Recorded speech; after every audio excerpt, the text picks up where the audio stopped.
देव जय भोलेनाथ। नमस्कार, मैं साधना पांडे मार्गदर्शन पे आपका स्वागत करती हूँ।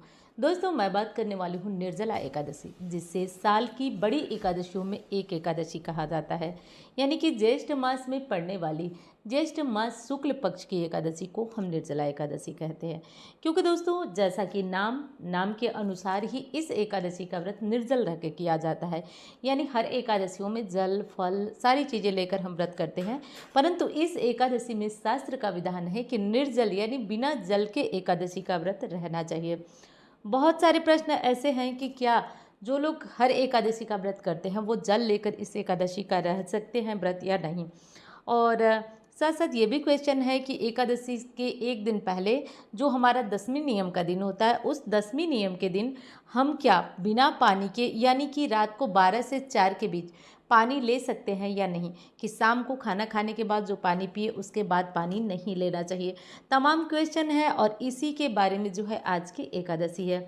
बहुत ज़्यादा दुविधा की स्थिति है कि इस एकादशी का व्रत हमें रखना किस दिन चाहिए, क्योंकि दोस्तों दोनों दिन हमें एकादशी मिल रही है 17 और 18 को। तो ऐसे में दुविधा की स्थितियां बनी हुई हैं कि किस दिन का व्रत हमारे लिए श्रेष्ठ होगा। तो आज जो है पूरी तरीके से जानेंगे कि किस दिन का व्रत हमें रहना चाहिए और किस दिन की एकादशी का व्रत जो है आपको करना चाहिए। तो सारी विशेष बातें, चलिए दोस्तों, भगवान का नाम लेकर, श्री हरि विष्णु का नाम लेकर आज की वीडियो प्रारंभ करते हैं। सबसे पहले निर्जला एकादशी बहुत विशेष है। यदि संभव हो तो आप एकादशी का व्रत नहीं भी रखते हैं ना, तो आप केवल निर्जला एकादशी का व्रत धारण करिए। चूँकि गर्मी बहुत प्रचंड होती है, इसलिए यह व्रत थोड़ा कठिन होता है, निर्जल रहना होता है और निर्जल रह के इस एकादशी का व्रत करना होता है। तो अब कोई चीज़ कठिन है तो परिणाम भी उसका बहुत अच्छा आता है। तो शास्त्र कहता है कि इस एकादशी का व्रत धारण करने से आपको संपूर्ण जो साल की 24 एकादशियाँ होती हैं उनका पुण्य फल आपको प्राप्त होता है। बहुत सारी दुविधा की स्थितियां हैं कि इस व्रत को प्रथम बार यानी पहली बार शुरू किया जाना चाहिए या नहीं। तो बिल्कुल जी, शुरू कर सकते हैं, कोई दिक्कत नहीं है। आप पहली बार इस एकादशी का व्रत धारण कर सकते हैं। स्त्री पुरुष बच्चे कोई भी हो, आप इस एकादशी का व्रत धारण कर सकते हैं। तो हर स्थिति में एकादशी का व्रत पावन और पुनीत होता है। अब जानेंगे कि एकादशी जो है किस दिन हमें व्रत करना चाहिए। तो देखिए दोस्तों, ज्येष्ठ मास के शुक्ल पक्ष की एकादशी की तिथि की शुरुआत 17 जून को सुबह 4:43 पर होगी।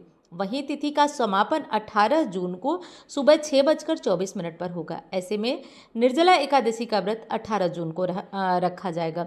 बहुत सारे प्रश्न आ रहे हैं कि 17 जून को जब पूरे दिन की एकादशी हमें मिल रही है, बल्कि ब्रह्म मुहूर्त में हमें एकादशी मिल रही है, तो ये तो कंफर्म है कि ये एकादशी 10वीं युक्त नहीं है 17 जून की।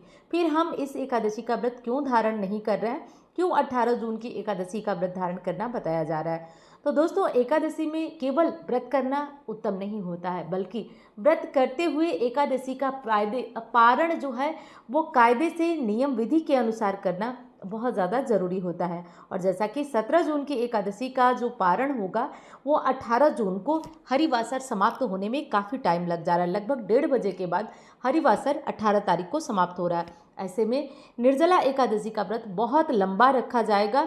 यानी कि आप समझ सकते हैं कि एक तो इतनी बड़ी गर्मी में एकादशी का व्रत धारण करना, वो भी एक नहीं बल्कि 1.5 दिनों से ऊपर इस व्रत को किया जाएगा। तो ऐसे में ये व्रत नहीं हो पाएगा लोगों से, क्योंकि एक दिन पूरा उसके बाद 1:30 बजे के बाद जल का सेवन, तो आप समझ सकते हैं कि इस एकादशी का व्रत करना दुर्लभ हो जाएगा लोगों के लिए। तो इसलिए उत्तम ये होगा कि आप 18 जून को व्रत करें। अब 18 जून को किसी भी स्थिति में संशय न करें, बल्कि यह एकादशी आपके लिए द्वादशी मिश्रित एकादशी, जो कि बहुत ही शुभ मानी जाती है।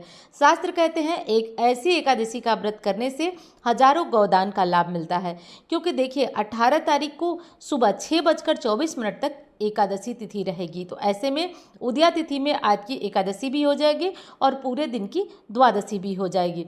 इसलिए आपको ध्यान इस बात का रखना है कि आपको 18 जून की निर्विघ्न किसी भी बिना संदेह के आपको एकादशी का व्रत करना है। चलिए, ये बात तो हमारी स्पष्ट हो गई। अब जान लेते हैं कि व्रत कैसे करें। देखिए, जो लोग पहले से साल के सभी एकादशियों का व्रत करते आ रहे हैं और शारीरिक क्षमता नहीं है, शरीर कमजोर है, वो जल और फल लेकर एकादशी का व्रत कर सकते हैं। यदि शारीरिक क्षमता है, सामर्थ्य है, तो आप निर्जला एकादशी का व्रत अवश्य धारण करें, क्योंकि यह एकादशी कार्तिक एकादशी के समान पुण्य फल देने वाली है।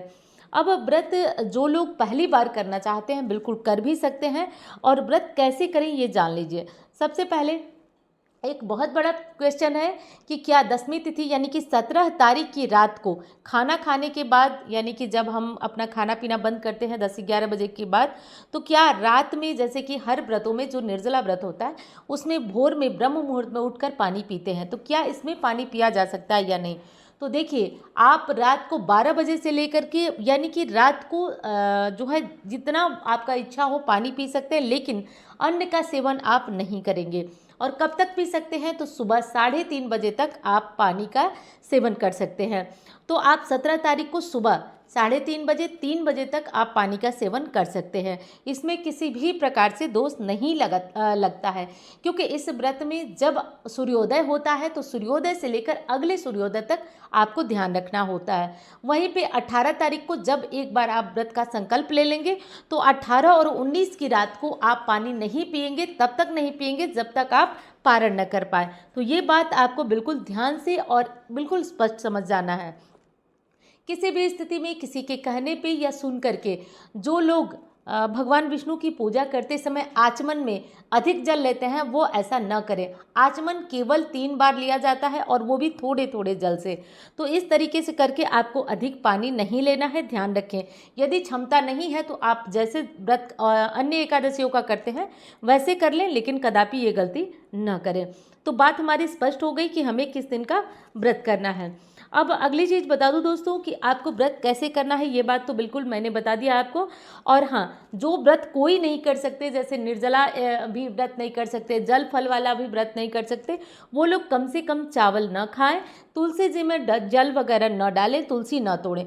भगवान विष्णु की पूजा अपने घर में हर स्थिति में आप लोग कर लीजिएगा। हो सके तो पीला कपड़ा आज भगवान विष्णु को, शालिग्राम जी को, ठाकुर जी को आज जरूर चढ़ाइएगा, ध्यान रखिएगा।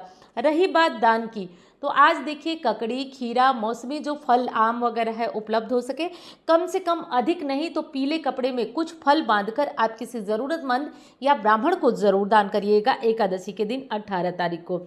अब एक चीज़ का और ध्यान हमें रखना है दोस्तों कि इसके नियम क्या है। नियम लगातार मैं बता रही हूँ, ध्यान रखिएगा। एकादशी में किसी को भला बुरा नहीं कहा जाता है, मतलब मिथ्या भाषण से बचा जाता है, क्योंकि जो दिन जितना ज़्यादा पुण्यदायी होता है उस दिन में किए गए पाप कर्म उतने ही ज़्यादा संचित होते हैं। इसलिए ध्यान रखिए, कोई ज़रूरतमंद आता है पानी पिला दे, किसी से तेज आवाज़ में बात न करें।